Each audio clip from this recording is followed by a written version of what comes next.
without any further ado, and Barry Greenhouse.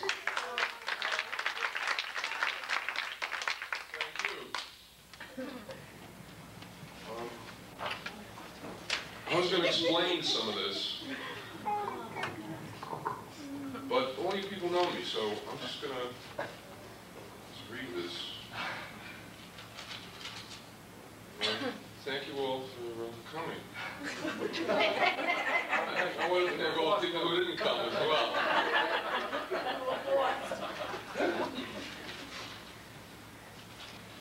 A special thanks to Kathleen and Wayne for putting this whole thing together and the event at the Sleazy Bar.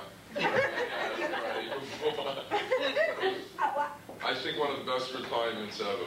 You're only getting a small sample of it here. And special thanks to Elaine and Marion, the two best secretaries that anybody could have had. You're just in time, Sushil.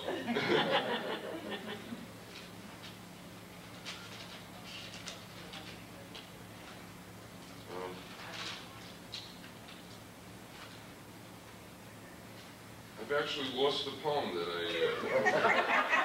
It's on your desk. Very good.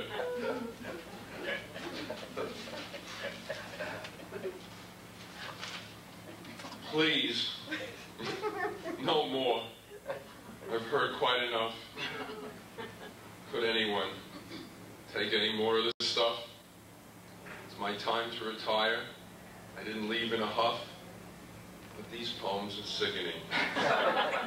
Is my critique too rough? You hate to see me leave, that's clear as it can be. Thought of you still tied to work, while I am out there free. I guess I must explain my quitting, though it drives me up a tree. Simply left after many years, because I must be me. Before I go any further, let me thank Wayne and Kathleen again. I'm touched and won't say anything that might come out as mean. Thank you all for coming. It's good to be here seen by my peers as king for a day. Or is that always queen? It's time to thank my supers and those to whom I owe the job I had for 15 years, whose grade would never grow. Don Gabay, who noticed me and took me under tow.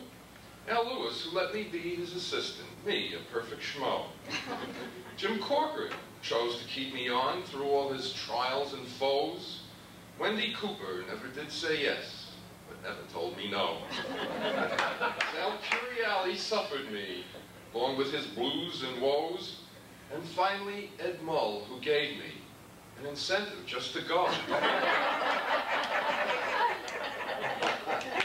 Some things I've done, I'm proud of. I'll mention just a few. Helping a guy walk the World Trade Center towers, being part of his crew.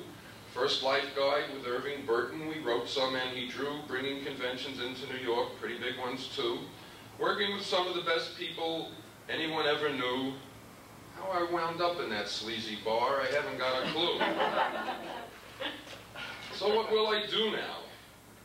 That's what most do ask. Maybe just eat freebies, sleazy bars, and drink out of a flask. Find a sunny beach to just hang out and bask. Do anything I want to. Try on different masks.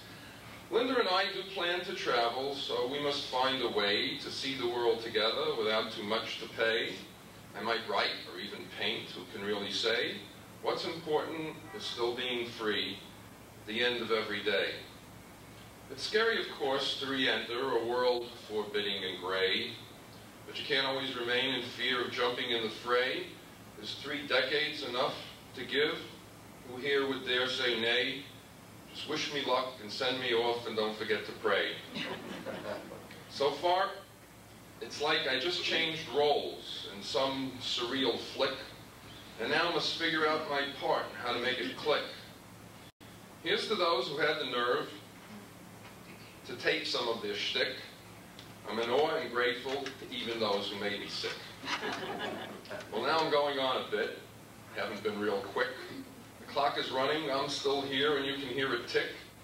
I'd like to be remembered beyond slick rhyming tricks. I hope you'll feel, as Arlene who said, I really miss that prick.